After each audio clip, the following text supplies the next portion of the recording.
I've been thinking about the difference between perfection and excellence. And very honestly, I really wish I would have learned the difference much earlier in my life. Because for years, I chased perfection without even realize what I was doing, truly. I just thought I had high standards. I thought I was being responsible. I thought I was pushing myself to be better. But underneath all of that was this constant feeling that whatever I did, it just wasn't quite enough. I could finish something and immediately see an error in it. And if someone gave me a compliment, I was much better at explaining why I didn't deserve it instead of just simply saying thank you. Maybe you know what I mean.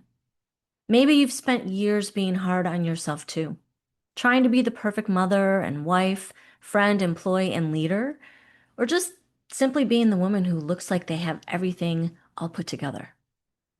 Even when things look good from the outside, there can still be this quiet voice inside saying, you should be doing more. You should be further along. You should have figured all of this out by now. That voice, it can be exhausting. And recently, I heard something that helped me see all of this differently. It was a conversation about the difference between perfection and excellence. And those two things may sound really similar, but they're really very different. Perfection leaves us constantly searching for what's wrong.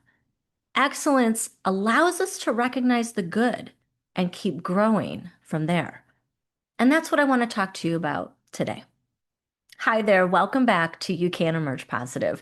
I'm Deanne. I help women who are in the middle of their life realize it's not too late and show them the pathway forward in creating a life that feels right for them. Today, we're going to talk about something I know about very, very well. It's being your own worst critic. Because for much of my life, I thought that expecting perfection from myself was simply being part of being successful.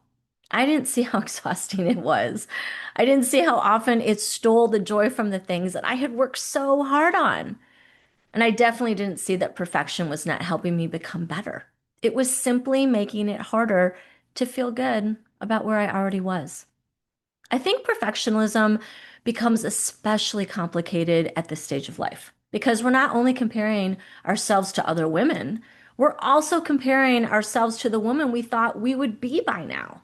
The woman who would have everything figured out, the woman who would be completely comfortable in her body, the woman whose career would feel secure and meaningful, the woman whose relationships would be easy, the woman whose home would always be organized, whose family would always be happy, and who would wake up every morning being very clear on what she was supposed to do next. And then we look around at our real lives, our actual lives, our real bodies, our real marriages, the work, the real worries we have, the real unfinished plans, and we wonder, where did we go wrong? Well, maybe nothing has gone wrong. Maybe we're simply living a real life instead of a perfectly edited version of one. A life that contains beautiful moments and difficult ones, confidence and doubt, progress and setbacks, clarity and confusion. Because that's what a real life looks like. Perfectionism is a myth. I know we've all heard that before, but I'm not sure we always live as though we believe it. We're surrounded by images telling us that the perfect body, career, relationship, your home, and wardrobe are all available if we just try a little harder or buy the right thing. We know social media isn't showing us the whole story. We know those photos are curated and they're photoshopped. We know that everyone has struggles that we just cannot see. And yet, we still absorb the message. We still believe that somewhere out there, other women are doing life better than we are. They're more disciplined, they're more successful, more attractive, more certain, and more together. And when you believe that everyone else has figured out a secret that you somehow missed, well, it becomes very difficult to feel peaceful in your own life. Recently, I listened to an episode which was recorded, I think, a year or so ago. It's of the Mel Robbins podcast, and it was featuring Emma Grede. And I'll be honest, I didn't know anything about Emma before listening to her interview, but she's the co-founder of Good American and founding partner of Skims. And she's super successful, and she has come from the very bottom to the very top. But what stayed with me was simply not her business success. It was the way she talked about the difference between perfection and excellence. At first, those two words may sound very familiar, but they're not the same at all. Perfection is focused on the outside. How does this look? What will people think? Will they approve of me? Did I make a mistake? Am I measuring up? Where excellence comes from within. Excellence asks, did I give this my best? Was I thoughtful? Was I prepared? Did I show up with integrity? Am I proud of the way that I handled myself? So, perfection is about proving yourself. Excellence is about honoring yourself. And when I heard that distinction, it hit me. And it felt like a mirror, actually, because I realized that much of my life has been spent trying to reach an external standard that did not actually exist. But excellence was something I could choose. I first began thinking about excellence when I was in my mid 30s. At the time, I decided that excellence would become my North Star. I certainly haven't always lived that perfectly, though, and I can hear the irony in that sentence, but that idea stayed with me. Excellence did not require me to be flawless, it required me to be present, to care, to make an effort, to take responsibility for the energy and intention that I brought into the room. Excellence allowed me to make mistakes and then learn from them. It allowed me to be a beginner. It allowed me to grow. Perfection does not leave room for growth because perfection says you should already know. You should already be good at it. You should never stumble. Well, excellence says, I may not know it yet, but I'm willing to learn. I may not get it right the first time, but I will continue. I may not be the best, but I can bring my best. That is a completely different way of moving through life. Another phrase from their conversation stayed with me, and it was, how you do anything is how you do everything. It still hits me. Listen to that again. How you do anything is how you do everything. Now, I don't interpret that to mean that every single task has to receive 100% of your energy because that isn't real. Sometimes dinner is beautifully prepared. Sometimes dinner is just whatever we can pull together out of the refrigerator, right? That's real. Sometimes we're highly motivated, and sometimes, well, we simply get through the day. That's just life. But I do believe the way we approach the small things often reveals how we are approaching ourselves. Do we constantly rush? Do we cut corners because we don't believe something matters? Do we abandon ourselves because something becomes uncomfortable? Do we speak to ourselves harshly when we make a mistake? I know we all do that. I do that. Or can we bring care to the moment that we're actually in? Can we follow through on a promise that we made to ourselves? And can we complete one small task without needing it to become this big performance? What about doing something well just simply because the act of doing it well makes us feel more connected to who we really are? Excellence often lives in those ordinary moments that nobody sees. It can be making your bed because you enjoy returning to a peaceful room. And let me tell you, that matters. Making your bed matters. I know that sounds crazy, but it's the perfect way to start your day. It could also be taking a walk because you promised yourself that you would start caring more for your body. It could be sending the email that you've been avoiding. It could be listening fully when someone that you love is speaking to you. It can be creating something and deciding not to tear it apart the moment that it's finished. I know that well. And excellence is not always impressive. Sometimes it's very, very quiet.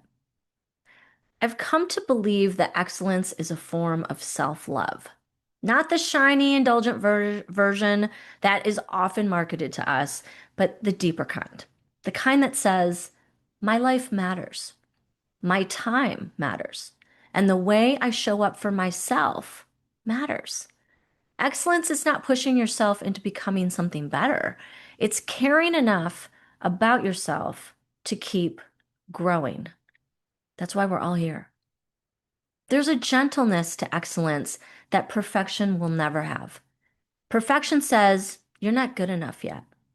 Excellence says, you're worthy of your own effort. Perfection says, don't let anyone see you struggle. Excellence says, struggle is part of becoming. Perfection says, wait until you are certain. And excellence says, just take the next honest step. Emma also shared an idea that I found really incredibly powerful. When you don't know what you're passionate about, pursue yourself. If you don't know what you want to do, if you don't know what that big dream is yet, then pursue yourself. That sentence just stopped me in my tracks because so many women reach a point in their life where they're asking, what is my passion? What am I supposed to do next?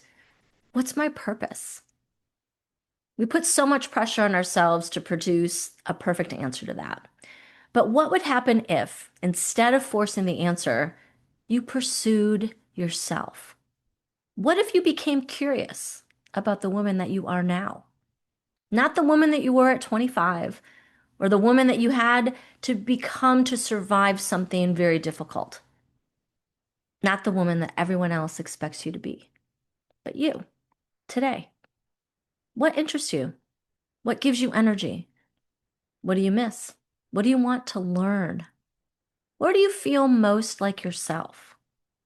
And what if your next chapter does not begin with a perfect plan? What if it begins with just paying attention? This is something I'm learning in my own life. That's why I laughed or smiled at that because I really am learning this in my own life. Clarity does not always arrive as a lightning bolt. Sometimes it arrives quietly through the things that we notice, a conversation that kind of sticks with us, an idea that we just can't stop thinking about, or a moment when we just suddenly feel more alive. A small desire that we've been dismissing because, well, it doesn't seem important enough. Maybe pursuing yourself means trusting those moments. Maybe they're all keys. Maybe they're all clues. There's one more piece of this that matters. We have to take responsibility for our lives and our thoughts. But responsibility is not blame. Blame says I created every painful thing that's ever happened to me. And that's just not true. There are things that happened to us that we did not choose and we could not control. Responsibility says, this is where I am. What do I choose now? That is where our power lives. We may not control what happened yesterday. We may not be able to control another person's behavior, and we can't. We may not control how long it takes for something to change, unfortunately. But we do have a say and complete control in what we say to ourselves, that internal tape. We have a say in whether we keep moving or not. We have a say in whether one imperfect moment becomes evidence that we should give up. And when we take responsibility for our thoughts, not perfectly, but consistently, we begin to see that more is possible than we even imagined. So perhaps today, instead of asking, how do I make this perfect? I invite you to ask, what would excellence look like here? Excellence may mean doing your best. It may mean asking for help. It may mean finishing something and then releasing it. It may mean resting. I know that's a big one for people. They don't rest. It may mean resting because you know you cannot continue pouring from an empty cup. It also may mean apologizing, maybe beginning again.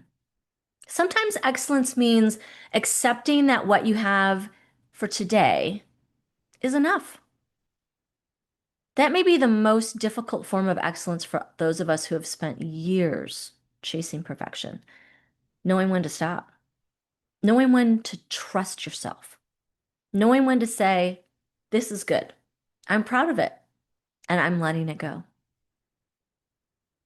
So I don't believe we overcome perfectionism once and then never deal with it again. I still catch myself looking for the flaw. I still have moments when I compare my life to an imaginary version of how I think it's supposed to look.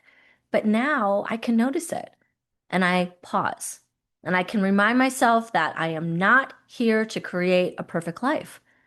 I'm here to live a meaningful one. And so are you. A real one. A life in which I continue learning, growing, trying, laughing, stumbling, and beginning again. Perfection keeps us stuck in fear. Excellence moves us forward in love. So this week, release the imaginary standard. Stop chasing the woman you think you should already be and pursue the woman you are becoming. Let excellence, not perfection, be your compass. And remember, you can emerge positive. Thank you so much for joining me today. I really, really, it warms my heart to know that you're there, you're listening, you're supporting. So thank you. I'll see you next Wednesday.